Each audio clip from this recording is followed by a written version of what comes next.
যাকে আপনি হাতে ধরে ধরে অ বানান শিখাবেন, একটা সময় সেই আপনাকে অমানুষ বলে গালি দিবে। কিছু কিছু মানুষ জ্যামিতি বক্সের ভিতর লুকিয়ে থাকা রাবারের মতো অনিচ্ছা থাকা সত্ত্বেও হারিয়ে যায়। আবার কিছু কিছু মানুষ জ্যামিতি বক্সের ভিতর অবহেলিত পড়ে থাকা কাটা কম্পাসের মতো আছেই ঠিকই, কিন্তু কোনো গুরুত্ব নেই। হ্যালো এভরিওয়ান, আসসালামু আলাইকুম। কেমন আছো সবাই? আশা করি আল্লাহর রহমতে সবাই ভালো আছো। আলহামদুলিল্লাহ, আমরাও ভালো আছি। আজকে ভিডিওর প্রথমেই আমার কথাগুলো শুনে তোমাদের মনে হচ্ছে যে আপু আজকে দার্শনিকের মতো কথা বলছে কেন? আসলে এই কথাগুলো আজ থেকে 3-4 বছর আগে আমি আমার ফেসবুকের ওয়ালে শেয়ার করছিলাম। কথাগুলো সেই সময় পুরো না মিলে গেলেও জীবনের প্রতিটা পর্যায়ে দেখেছি কথাগুলো অক্ষরে অক্ষরে মিলেছে।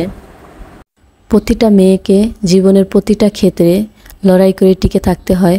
প্রত্যেকটা সম্পর্কর সাথে একটা ছেলের তুলনায় একটা মেয়েকে সবসময় অনেকটা কেয়ারফুলিভাবে চলতে হয়। একটা ছেলে যদি কোনো ভুল করে তো ঠিক আছে, তো একটা মেয়ে যদি কখনো কোনো ভুল করে তাহলে অনেক বড় অন্যায় হয়ে যায়।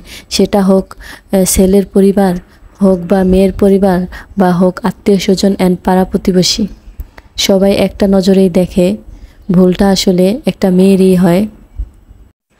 আর আমি তো সব ক্ষেত্রে সবচেয়ে বেশি ভুলের সম্মুখীন হই, বিকজ আমি মানুষকে খুব অল্পতেই বিশ্বাস করে ফেলি। মানুষ একটু সুন্দর করে কথা বললে আমি মনে করি যে আসলে সেটা তারা মন থেকেই বলে, রিয়েলি বলতেছে। আসলে সেটা যে না, সেটা অন্তত পরবর্তীতে বুঝতে পারি। তবে একটা কথা আমি মনে করি যে সরল হয়ে ঠকে যাওয়া ভালো, অন্তত স্বার্থপর হওয়া কখনোই ভালো না। আবার লাইফের অনেকটা পর্যায়ে বুঝতে পারি একটু স্বার্থপর না হলে পৃথিবীতে চলা যায় না। অন্তত এতদিনে এতটুকু বুঝতে পেরেছি যে মানুষ ডিমান্ডিং অ্যান্ড স্বার্থপর লোকেদের বেশি রেসপেক্ট করে। ঠিক তখনই মনে হয় যাই না একটু স্বার্থপর হয়ে। তবে প্রত্যেকটা মানুষের ক্ষেত্রে তাদের নিজের নেচার চেঞ্জ করাটা অনেকটা ডিফিকাল্ট। এর মাঝে বলে নিই, আমি আজকে খুব সকালে ঘুম থেকে উঠেছি, বিকজ আজকে আমার অনেক কাজ আছে। আর খুব সকালে উঠে খুব খিদেও পাইছে, তো আমি চলে গেলাম পরোটা বানাতে। আজকে একটু পরোটা খেতে ইচ্ছে করলো, তাই আর কি বানাবো। আর গতকালের গরুর মাংস ছিল, সেটা অ্যান্ড রং চা করে নিব। দুধ চা রোজ রোজ খাওয়া স্বাস্থ্যের পক্ষে ক্ষতিকর, এই জন্য আজ রং চাই খাবো। দেন আমার বোনের বাসায় যেতে হবে। তোমরা তো জানো আমার বোন অসুস্থ, তো ওদের বাসায় গিয়ে আমার রান্না করতে হবে। তো ও তো রান্না করতে পারে না, তাই আমি ওকে রান্না করে দেই যতটুকু পসিবল।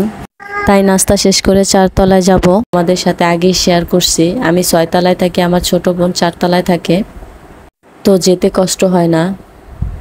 আমাদের বাসায় আবার টাইলসের কাজ চলতেছে।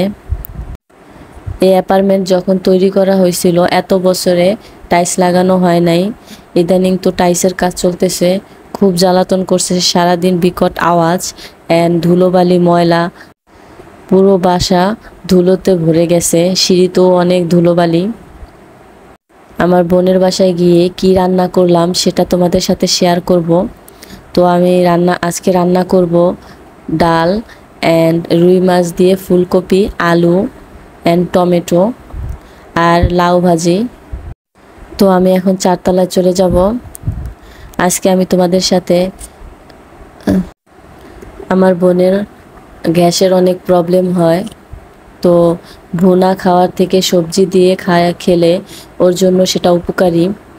আর লাউ ভাজিটাও খুব পছন্দ করে, তো এই লাউটা আজকে আমি ভাজি করব। আর বাচ্চাদের জন্য ডাল রান্না করব। আজকে ভিডিওর শুরুতেই তোমাদের সাথে অনেকগুলো কথা বললাম। আসলে মেয়েদের বিশেষ করে জীবনটাই এরকম, যখন বাবার বাড়ি থাকে কোনো টেনশন করতে হয় না, কোনো ক্রাইসিসের মধ্যে দিয়ে যেতে হয় না, কোনো কিছু নিয়ে ভাবতে হয় না। বাট বিয়ে হওয়ার পর তাদের সব কিছুই একটা ক্রাইসিসের মধ্যে যায়।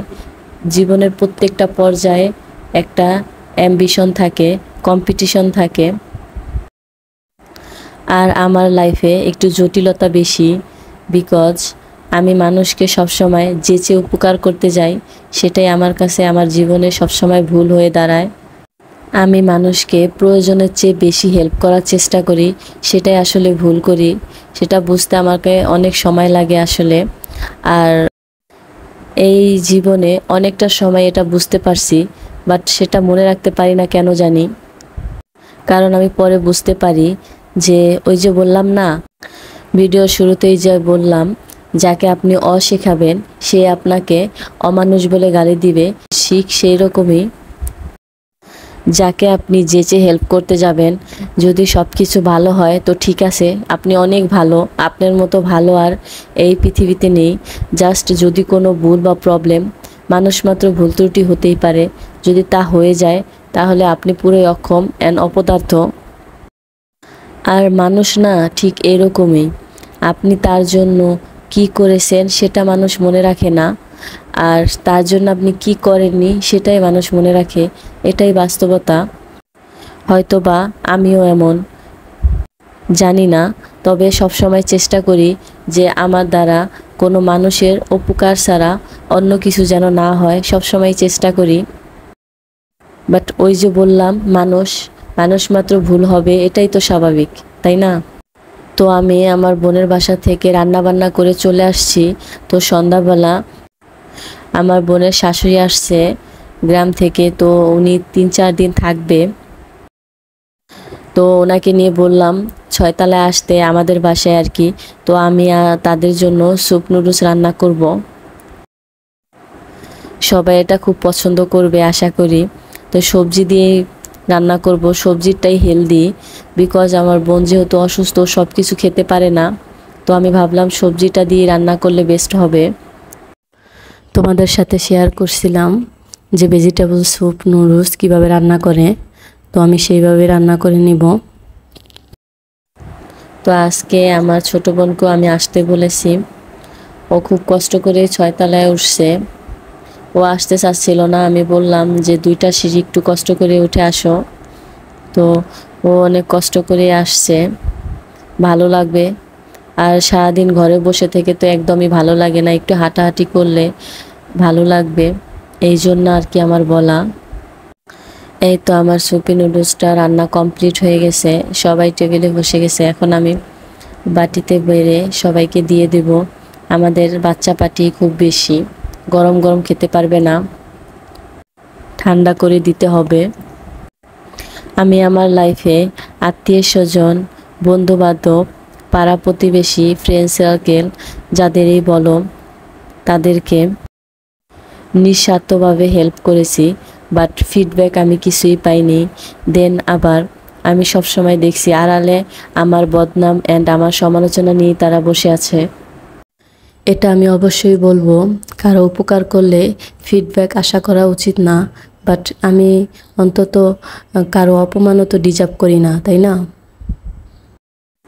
তাই আমি মনে করি লাইফটাকে সবসময় ভাবতে হবে, আই ডোন্ট কেয়ার কে কী ভাবলো, কে কী বুঝলো, কে কী করলো, সেগুলো নিয়ে মাথা ঘামানোই উচিত না।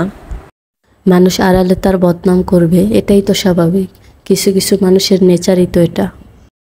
অন্তত নিজেকে নিয়ে ভাবা উচিত, নিজে কি করলে ভালো লাগবে, কি করলে ভালো লাগবে না, অন্তত নিজের সম্মানটা বজায় রাখা উচিত। আমার কথায় কোনো ভুল ত্রুটি হলে ক্ষমার দৃষ্টিতে দেখবেন। আমি কাউকে ডেডিকেট করে কোনো কথা বলি নাই, আমার লাইফের বাস্তবতাটাই আমি তোমাদের সাথে শেয়ার করলাম। আজকের ভিডিওটি এই পর্যন্তই, দেখা হবে পরবর্তী কোনো ভিডিওতে। আল্লাহ হাফেজ।